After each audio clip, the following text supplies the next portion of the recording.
Focused question. Ravi was asked to identify the cation present in salt solution. He added one of the reagent given below and got a reddish brown PPT. The reagent that he used is silver nitrate solution, barium chloride solution, ammonium hydroxide या calcium chloride. तो अगर मैं silver nitrate solution लूँ फिर तो AgCl का test होता है, HCl का, उससे क्या ही रिलेटेड है, उसमें तो बनता नहीं है ना.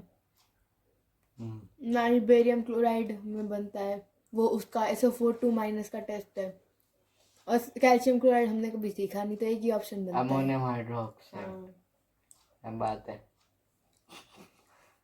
Which metal does not react with HCl to form colorless gas which burns through pop sound? जो रिएक्टिविटी इसमें सबसे नीचे आता है, तो potassium, sodium, calcium, magnesium, aluminium, zinc, iron, lead और फिर कॉपर. कॉपर सबसे नीचे आता है, तो इसका आंसर कॉपर. प्रति कैरेट warm water to magnesium nitride. Nitride हमेशा अमोनिया गैस देती है, तो simple gas involve is ammonia.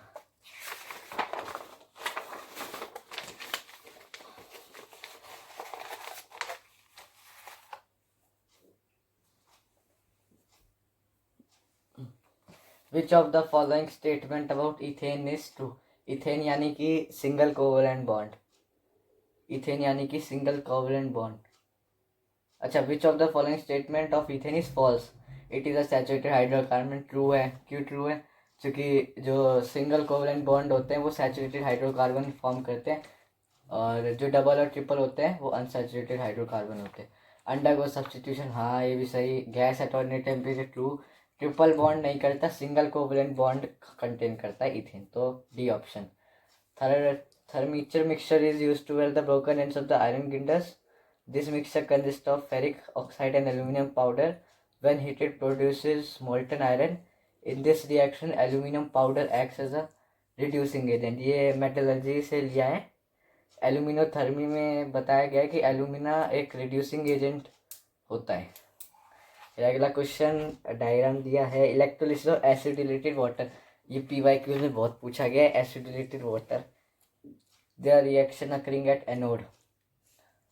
Anode पे रिएक्शन, तो एसिडिलेटेड वाटर है तो H+ आयन और OH- आयन होगा. और एनोड पे क्या होता है? अनायन आते हैं, तो OH- आयन माइग्रेट करेगा. और सल्फेट भी होगा, SO4 भी होगा. तो सबसे नीचे OH है, तो OH डिस्चार्ज करेगा, तो ये OH- इलेक्ट्रॉन OH देगा. फिर इसने ऐसे कर दिया. अगर आप चाहते हो तो दोबारा लिख सकते हो, OH + OH, H2O + O, फिर O + O, O2.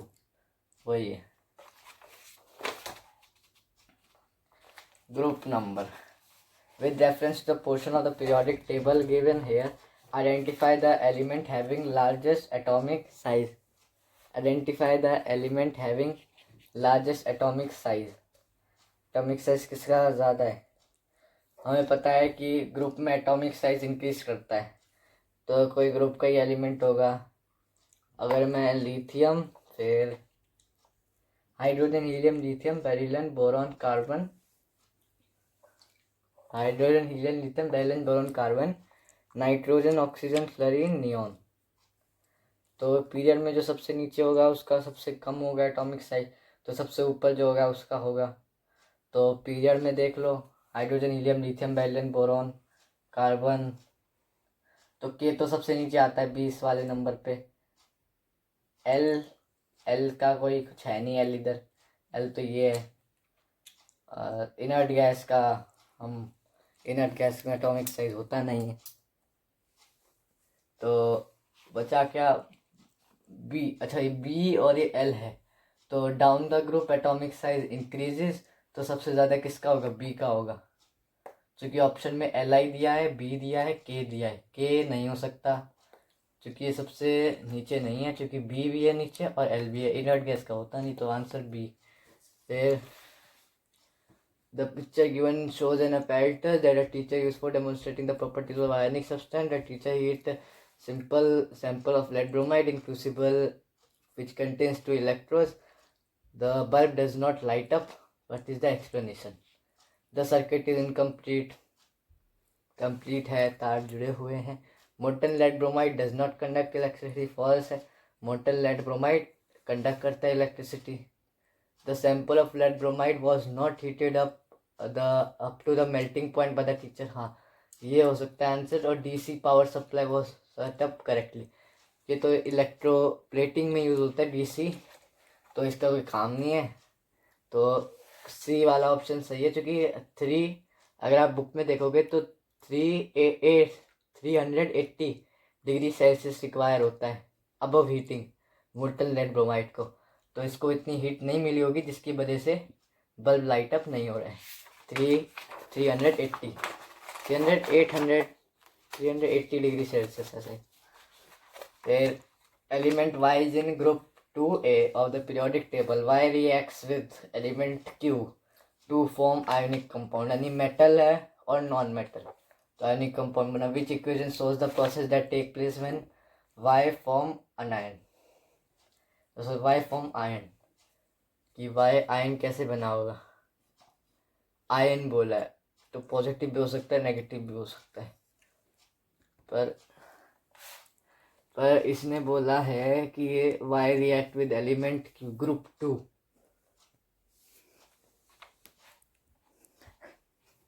Y react with element Q to form an ionic compound. Which equation shows the process that take place when Y form ion? हाँ सही है। तो Y रिएक्ट कर रहा है Q के साथ टू फॉर्म आयोनिक कंपाउंड। फिर equation show that process take place when Y form ion. जो ग्रुप 2 में है, यानी कि इसके Y ग्रुप 2 में, ग्रुप 2 यानी कि वैलेंस इलेक्ट्रॉन्स का 2 है।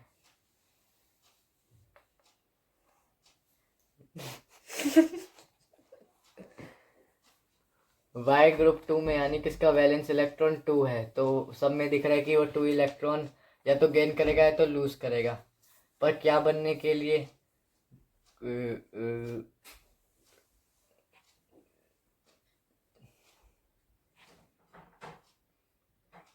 तो Y इलेक्ट्रोवैलेंट कंपाउंड, अगर आप देखो ग्रुप 2 यानी कि मेटल है, यानी कि Y एक मेटल है, और मेटल हमेशा क्या करता है, metals are good reducing agent, तो Y खुद को रिड्यूस करेगा क्या बनने के लिए, Y2+। तो डी ऑप्शन बिल्कुल सही। मुझे कैसे पता चला, क्योंकि Y ग्रुप 2 में आता है। ग्रुप 2 में क्या होते हैं, मेटल्स।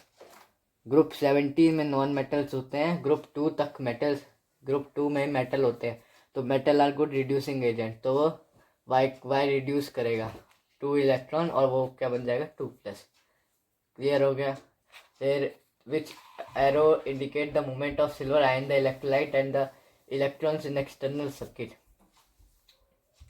सिल्वर आयन कितने हैं, 1 2 3 4, 4 और एक ही ऑप्शन है 4, तो ये सिंपल टिक कर दो।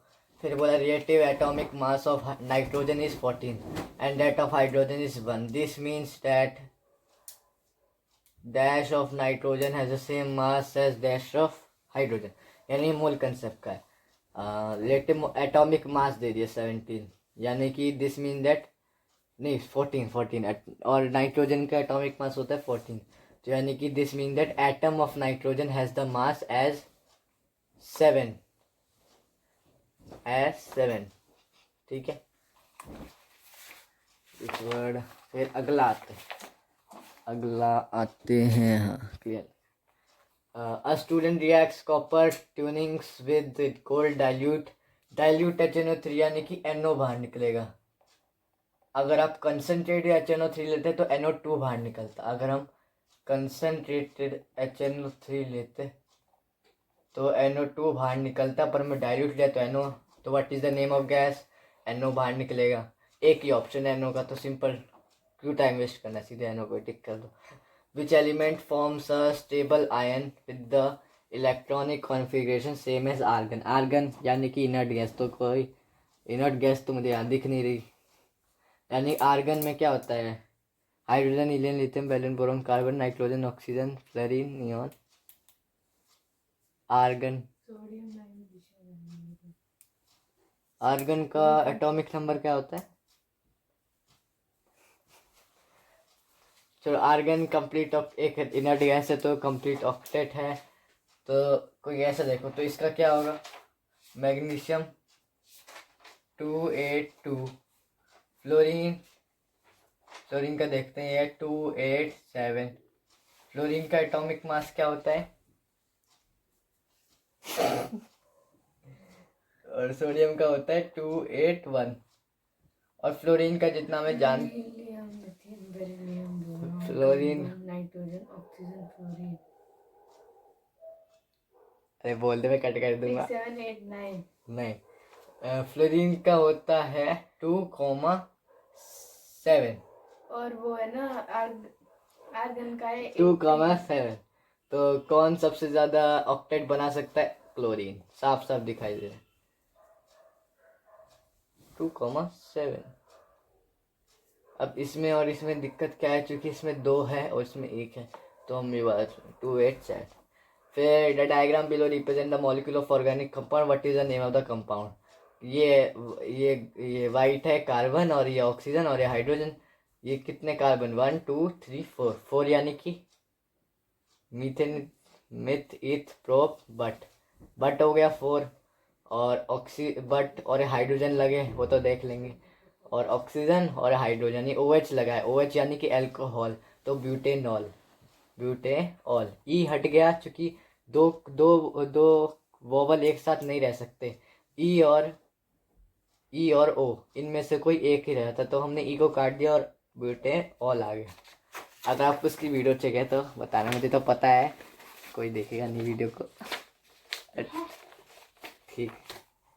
When a compound was electrolyzed using inert electrode, the gas released at anode made a glowing sprinter rekindle. यानी वो क्या है? Oxygen gas. The electrolyte that will not produce such gas. Observation at the anode is, अगर हम dilute लेंगे तो gas निकल सकती है, पर अगर हम कंसनट्रेटेड लेंगे तो नहीं निकल सकती। तो concentrated solution of NaCl, which of the following chain of hydrocarbon undergo 2 step of reaction to become saturated, which of the following chain of hydrocarbon undergo 2 step, यानी कि इनमें से कौन सा ऐसा हाइड्रोकार्बन है जो 2 स्टेप से सैचुरेटेड बनेगा। सैचुरेटेड यानी कि सिंगल बॉन्ड, तो 2 स्टेप से कैसे बन सकते? तो पहले से सैचुरेटेड है तो ये तो कट हो गया, ये 2 है तो अगर मुझे सैचुरेटेड बनाना है तो 1 स्टेप होगा, तो ये भी कट हो गया। ये 3 है तो ये पहले 2 में होगा, उसके बाद फिर 1 में होगा, तो ये करेक्ट है क्योंकि 2 स्टेप लेगा। मीथेन, हाँ इथाइन को 2 स्टेप लगेंगे, पहले वो किस में कन्वर्ट होगा? इथीन में, फिर वो इथेन में कन्वर्ट होगा। और ये क्या है? इथीन है तो ये सिर्फ इथेन में होगा, और ये तो इथेन में ही है, तो आंसर क्या है? C part. फिर ये डायग्राम आ गया, ये आपके HCl में भी है, अमोनिया में भी है, तो विच of the following is correct. Inverted funnel arrangement होता है, तो ये तो पहले से ही गलत हो गया। इन्वर्टेड फनल होता है तो सीधी फनल है, ये सही है, ये सही है, ये सही है। अब देखते हैं कौन ज़्यादा सही है। जरा देखो कि फनल, अगर आप बुक में देखोगे तो वो टॉप, पानी के टॉप पे होती है ऐसे, तो ये वाला आंसर सही है। ये ज़्यादा ही अंदर है पानी के और ये ज़्यादा ही ऊपर है, तो मीडियम लेवल पे जहाँ पानी है वही तक टॉप, और बाकी कोई डिफरेंस है नहीं, बस इतना कोई डिफिकल्ट देंगे नहीं। When 2 organic compound A and B react together in presence of concentrated H2SO4, a fruity smell involved from one of the products. If A has a functional group of OH यानी कि alcohol, which of the following stand for functional group B? क्या आएगा? Acetic acid CH3COOH, तो कौन सा बचा है? Acetic acid का ये होगा। अब मैंने आपकी बोला वो तो एसिटिक एसिड CH3COOH होता है, मैं ऐसे याद करता हूँ, COH होता है ना, यानी कि C डबल बॉन्ड O और फिर OH, मैं ऐसे याद करता हूँ COH, मैं ऐसे याद करता हूँ O डबल बॉन्ड C और OH, ऐसा कौन सा है? ये वाला। तो आंसर क्या है हमारा? अल्कोहल। ये रिएक्शन ही मैंने लिखी है आप लोग के लिए। एसिटिक एसिड जब इथेनॉल लेंगे कंसनट्रेटेड H2SO4 रिवर्सिबल एरो, तो इथाइल एसीटेट मिलेगा। कैसे मिलेगा? मुझे पता है वाटर निकलेगा, तो मैं पहले से ही H2O ये निकाल लूँगा, और बचेगा क्या, वो सिंपल इधर लिख दो, और वो इथाइल एसीटेट। मुझे कैसे पता इथाइल एसीटेट, कार्बन कितने हैं, 2, 2 कार्बन यानी कि इथ, तो और एक 3 है तो इथाइल, और एसीटेट, ठीक है, एसिटिक एसिड। फिर अगला part, given below are 4 covalent compound H2O, CCl4, Cl2, NH3, ये सारे कोवेलेंट कंपाउंड है। Which of the following represent the correct order when they are arranged in the increasing number of covalent bond? Increasing number of covalent bond. CCl4 मुझे पता है कि क्या होता है CCl4। CCl4 एक नॉन इलेक्ट्रोलाइट होता है जो कुछ भी कंटेन नहीं करता, मतलब इलेक्ट्रिसिटी कंडक्ट नहीं करता। ये कंटेन करता है सिर्फ मॉलिक्यूल, नॉन इलेक्ट्रोलाइट सिर्फ मॉलिक्यूल कंटेन करता है। हाँ, नॉन इलेक्ट्रोलाइट सिर्फ मॉलिक्यूल कंटेन करता है। तो पहला तो बी हो गया, तो बी देखो सब में है। पहले एक MCQ की ट्रिक है कि अगर कोई ऐसा है कि जिसमें कोई ऑप्शन ही नहीं है, जैसे कि देखो सी है, तो यानी कि पहले ही से ही काट दो, यानी कि कन्फ्यूज होने की ज़रूरत ही नहीं। बी यानी कि बी आंसर होगा, इनमें से कोई बी होगा, बस हमें निकालना है। तो पहला तो CCl4 सबसे कम। अमोनिया जो होती है, अमोनिया डिसोसिएट करती है उसने आयन में, तो यानी कि सिर्फ आयन कंटेन करती है अमोनिया। तो ये दूसरे नंबर पे सिर्फ आयन कंटेन करती है।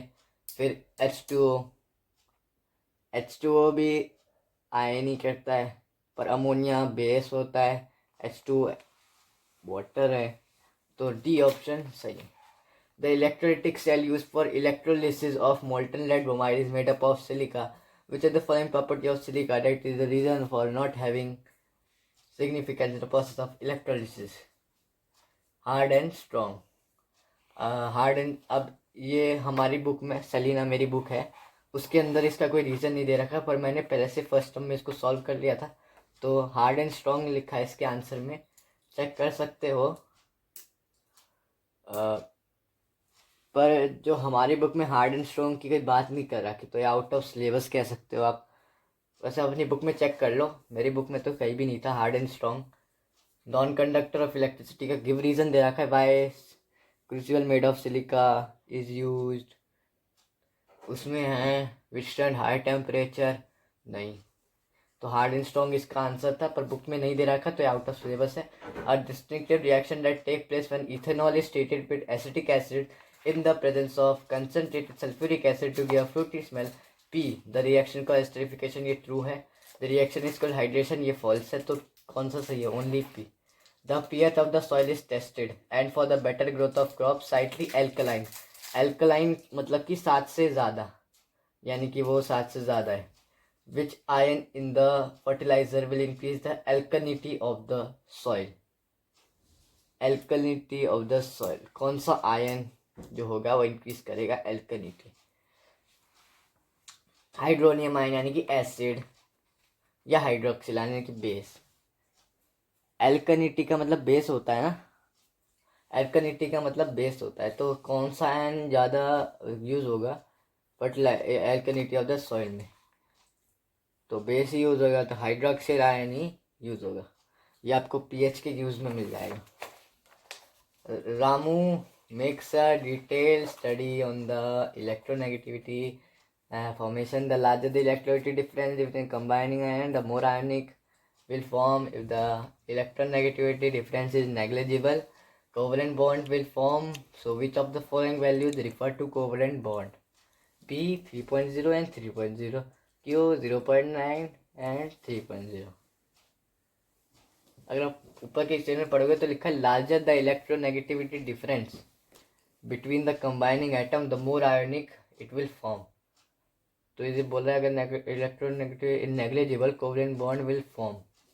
अच्छा, अगर ज़्यादा इलेक्ट्रोनेगेटिविटी डिफरेंस है तो आयोनिक फॉर्म होगा, अगर ज़्यादा नहीं है डिफरेंस तो कोवेलेंट बॉन्ड फॉर्म होगा। तो इसमें से हमें बताना है कि कौन कोवेलेंट बॉन्ड फॉर्म करेगा, यानी इलेक्ट्रोनेगेटिविटी डिफरेंस क्या होना चाहिए, नेग्लिजिबल, तब कोवेलेंट फॉर्म करेगा। तो पी देख लो, इलेक्ट्रोनेगेटिविटी डिफरेंस क्या है, नेग्लिजिबल, और क्यू में देखो कितना बड़ा इलेक्ट्रोनेगेटिविटी डिफरेंस है, तो ये आयोनिक फॉर्म करेगा। आंसर इधर ही लिखा हुआ है सारा, हमें ज़्यादा दिमाग लगाने की ज़रूरत नहीं, जितना ज़्यादा इलेक्ट्रोनेगेटिविटी डिफरेंस हो गया उतना आयोनिक होगा। हमसे क्या पूछा है, और जितना कम इलेक्ट्रोनेगेटिविटी डिफरेंस होगा वो कोवलेंट करेगा। हमसे पूछा है कोवलेंट कौन करेगा, पी या क्यू। तो पी में देख लो इलेक्ट्रोनेगेटिविटी डिफरेंस क्या है, बहुत कम है ही नहीं। और क्यू में क्या है, बहुत ज़्यादा इलेक्ट्रोनेगेटिविटी डिफरेंस। तो क्यू आयोनिक बॉन्ड करेगा और पी कोवलेंट बॉन्ड। तो आंसर क्या हुआ, ओनली पी। आंसर लाइन में ही लिखा होता है पर हम घबरा जाते हैं। अब ये न्यूमेरिकल है 10 ग्राम ऑफ, ये मेरा डाउट था, 10 gram of magnesium carbonate reacts with completely with excess dilute HCl. What volume of carbon dioxide is formed at room temperature and pressure? The equation for the reaction is, ये भी दे दी। हमको निकालना क्या है, अगर 10 ग्राम मैग्नीशियम कार्बोनेट या access में हमें निकालना क्या है, अच्छा what volume of carbon dioxide, carbon dioxide निकालना है। तो हम बोल सकते हैं 1 वॉल्यूम ऑफ मैग्नीशियम कार्बोनेट कितना दे रहा है, 1 volume of CO2, 1 volume of CO2 दे रहा है। तो यानी कि अगर मैं मैग्नीशियम कार्बोनेट का वॉल्यूम निकालूँ तो वो CO2 का ही वॉल्यूम हो जाएगा। तो मैं वो वाला फॉर्मूला लगाऊँ क्या, नंबर ऑफ मोल वाला फॉर्मूला लगाता हूँ मैं। Number of mole is equal to given mass upon molar mass. क्यों लगाया मैंने, गिवन मास 10 ग्राम दे रखा है, मोलर मास में निकाल सकता हूँ, ये दे रखा है। तो गिवन मास क्या है 10 ग्राम अपॉन मोलर मास Mgco3। तो मैग्नीशियम का क्या है 24 प्लस कार्बन 12 प्लस 16 इंटू 3। तो क्या बना 24 प्लस 12 प्लस 6 18 यानी 48। 24 12 48 9 10 10 14 14 5 6 7 8 84 ग्राम आ जाएगा हमारा आंसर। अगर मैं इसको ग्राम से ग्राम कर 2 5 2 4 8 2 2 ये आ गया नंबर ऑफ मोल 5/42। पॉइंट में कर सकते हो, कोई दिक्कत नहीं है। अब नंबर ऑफ मोल जब पता चल गया, नंबर ऑफ मोल का एक और फॉर्मूला है गिवन वॉल्यूम अपॉन 22.4। हमको वॉल्यूम निकालना है, नंबर ऑफ मोल क्या है 5/42 इंटू 22.4 कर दूंगा, इंटू 22.4 कर दूंगा।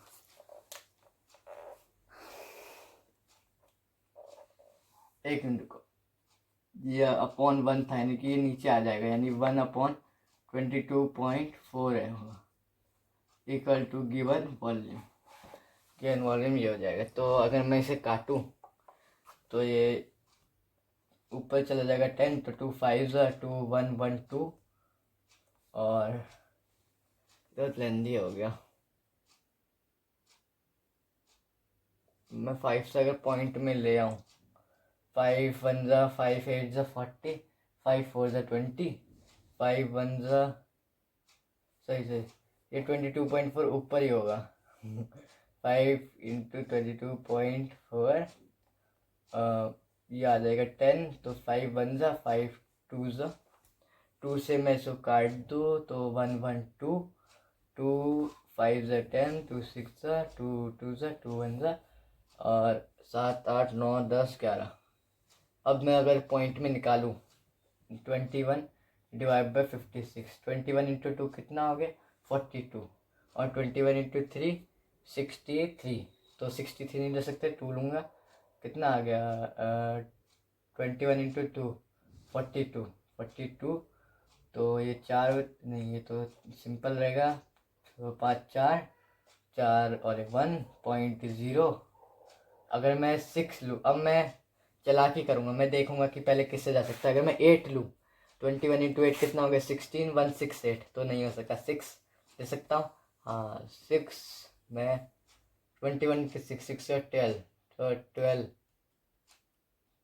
126। अगर मैं 2 लूँ, 2 से कोई फ़ायदा नहीं, 4 से भी कोई फ़ायदा नहीं, तो मैं 2.6 से लूँगा। तो मेरा आंसर आ गया, कितना आंसर आ गया 2.6। तो 2.6 और जो यूनिट है डी मीटर क्यूब।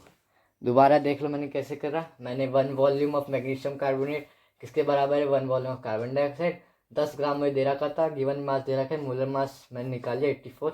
5/42 आया, 5/42 इंटू 22.4, बस मैंने 1/24 कर दिया था, उसकी वजह से गलती हो गई थी।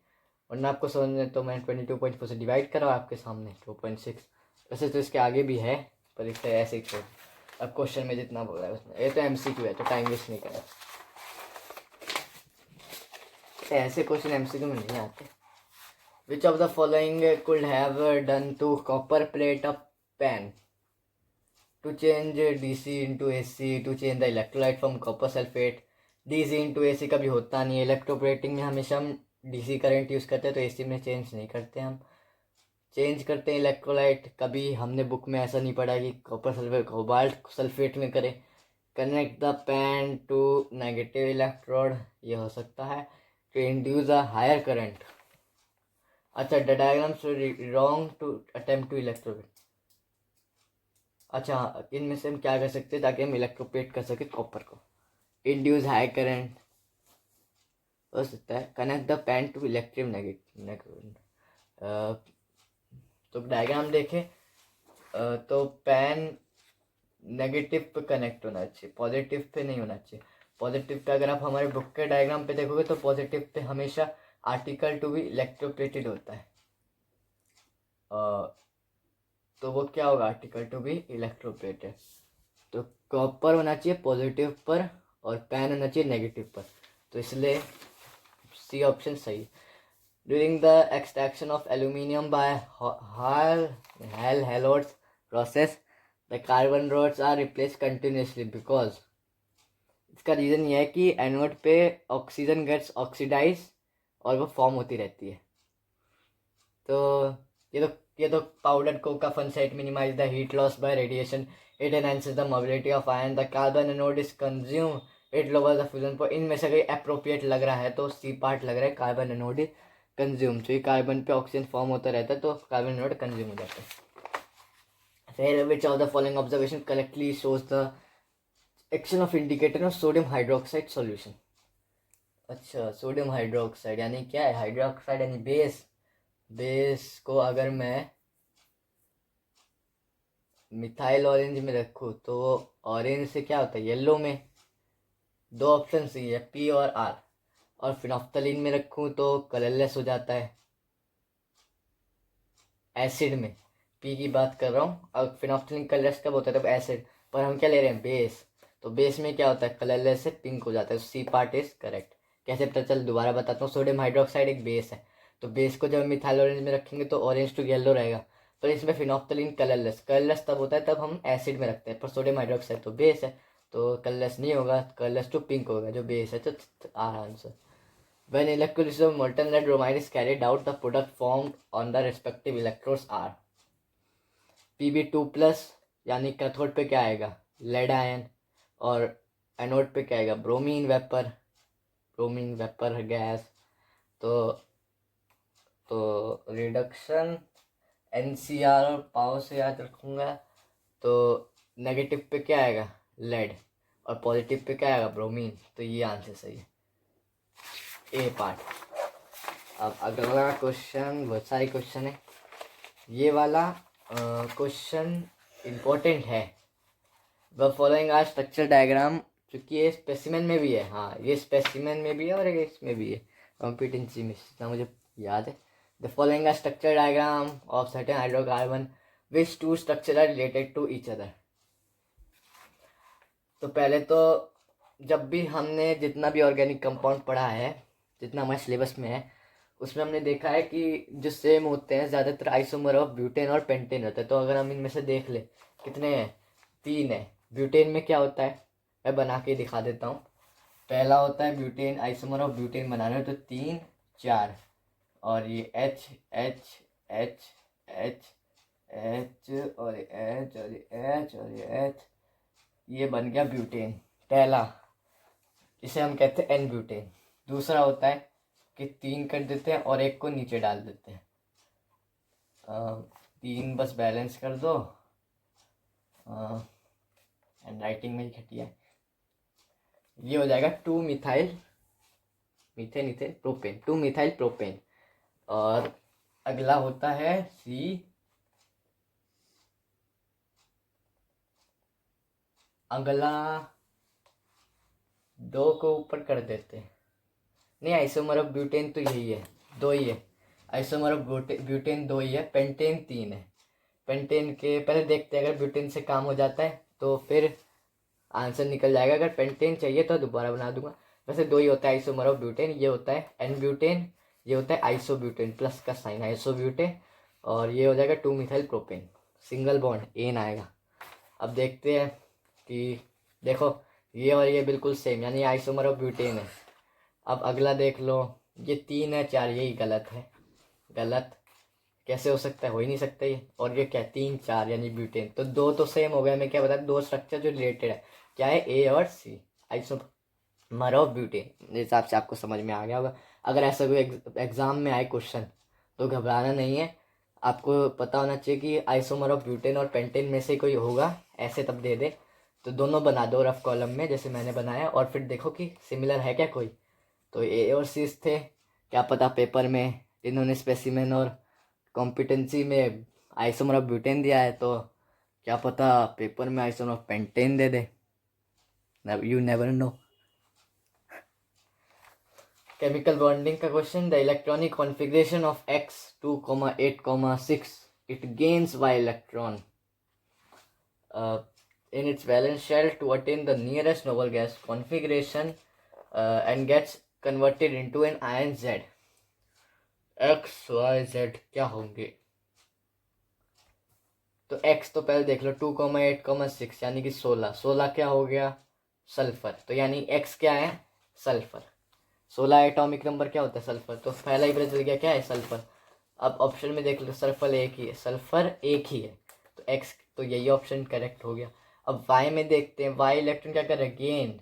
केमिस्ट्री जो बोलती है वो उल्टा ही होता है, मैं तो ऐसे याद करता हूँ कि गेन, तो गेन कर रहा है तो यानी कि वो बन क्या रहा होगा, नेगेटिव बन रहा होगा, यानी वो नेगेटिव बन रहा होगा। तो गेन कर रहा है Y electron in its valence shell to attain noble gas configuration. तो इसका कुछ गैस नहीं कर सकते, 1 भी हो सकता है 2 भी हो सकता है, जितना है। और जेड क्या है, gets converted into ion,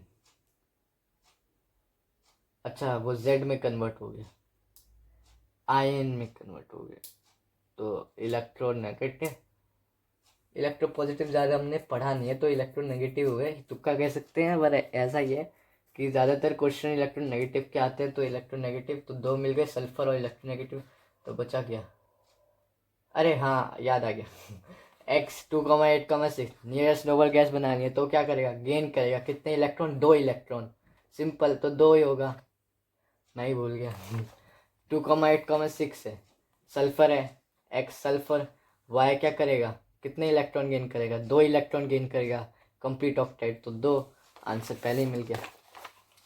Which of the following arrangement is incorrect as per the property stated against it? Metric character, LIVN, ये पीरियड है, पीरियड में मेट्रिक कैरेक्टर डिक्रीज करता है, तो अगर मैं हाइड्रोजन, लिथियम, वेलेंस, boron, carbon, nitrogen, oxygen,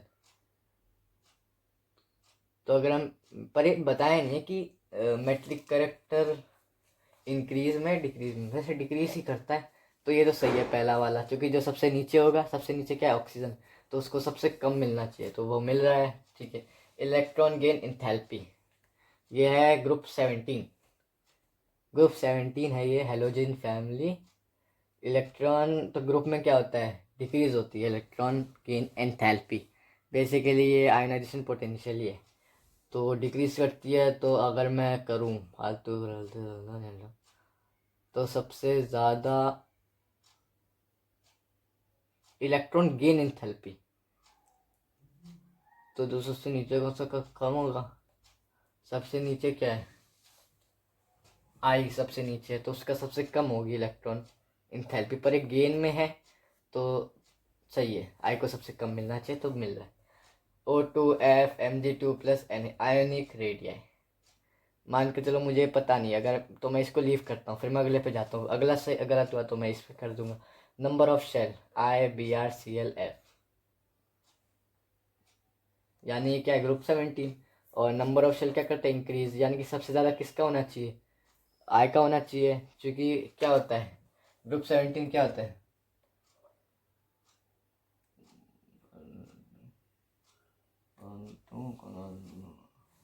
FCl, फिर क्या होता है, Br होता है, फिर I होता है, यही होता है। और उसके बाद एल्यूमिनियम आता है, ऐसे ही होता है। तो नंबर ऑफ शेयर क्या करता है, इंक्रीजेज होता है डाउन द ग्रुप। तो सबसे ज़्यादा किसको मिलना चाहिए, आई को, तो मिल रहा है आई को सबसे ज़्यादा, तो ये भी सही। तो गलत क्या हुआ ये, तो आप एलिमिनेशन मेथड से भी कर सकते हैं।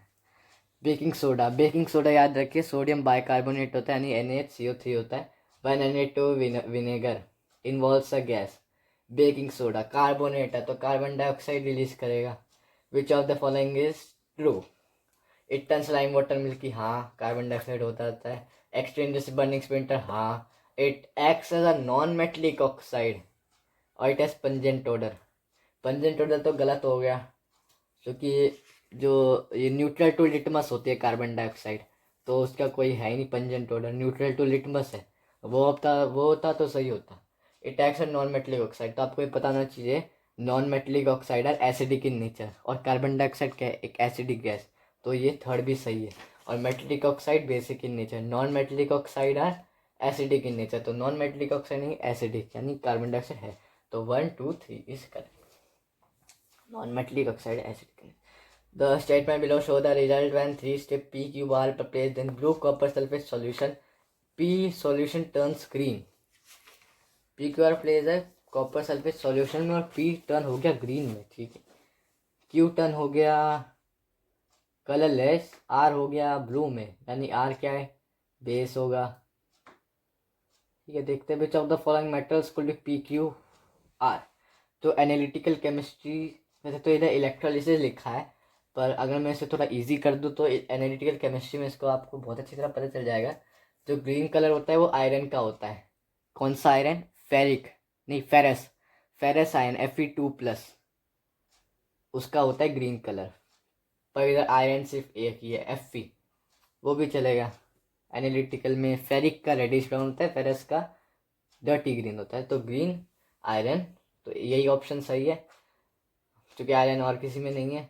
पर सॉल्यूशन बिकम कलरलेस, तो चेक कर लो। जिंक, हाँ जिंक जब हम जिंक कलरलेस, हाँ जिंक कलरलेस होता है, और आर सॉल्यूशन रिमेन्स ब्लू, तो AG 2 ठीक, AG।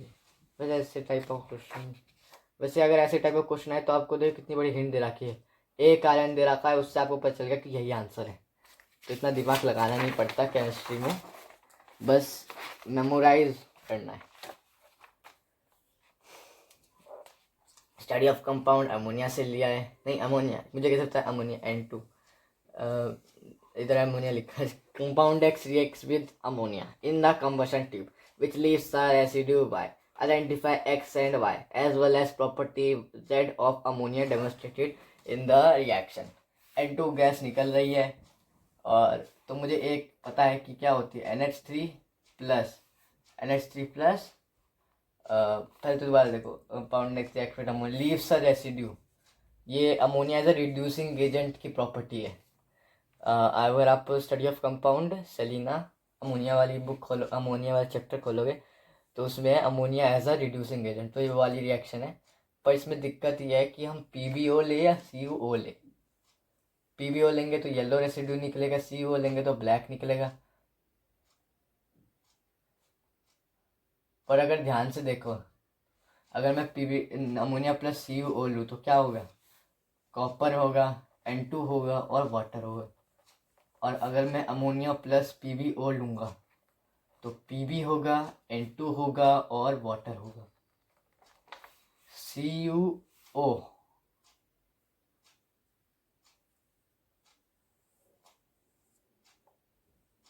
Ammonia plus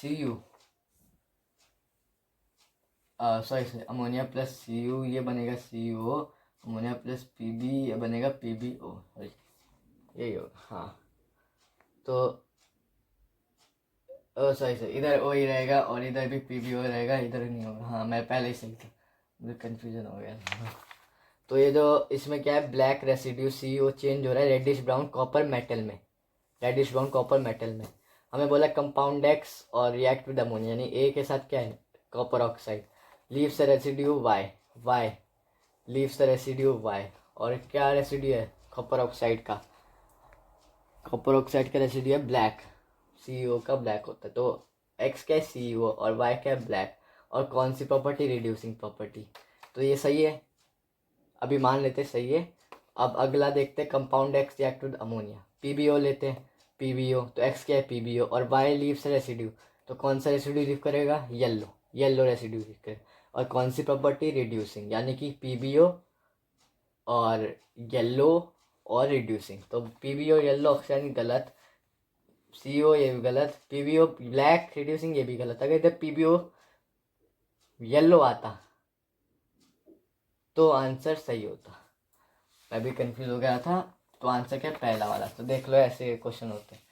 a few drops of dilute acid is added to the solution of zinc sulphide, sulphide यानी कि सल्फर डाइऑक्साइड निकलेगी, नहीं सल्फाइड यानी कि हाइड्रोजन सल्फाइड निकलेगी, जो रोटन एक्स स्मेलिंग गैस होती है। तो कल rotten eggs smelling gas is found, और इसका टेस्ट है, it does not, it turns moist lead acetate paper silvery black, ये टेस्ट है, पर इधर नॉट आ गया, यानी एजर्शन तो ट्रू है पर रीजन ट्रू नहीं है। एजर्शन ट्रू पर reason is not correct explanation of assertion. Hall Heroult's process is used to get aluminium from its oxide, हाँ ट्रू है। Aluminium generally is not found in aluminium oxide form, हाँ ये भी true. Both A and R are true. क्यों, aluminium generally कौन सी form में होता है, बॉक्साइट, बॉक्साइट की फॉर्म में होता है। उसके बाद alkenes, alkynes and alkanes are example of homologous series, हाँ एल्केन एल्केन एल्काइन हाँ होमोलोगस सीरीज के एग्जाम्पल है।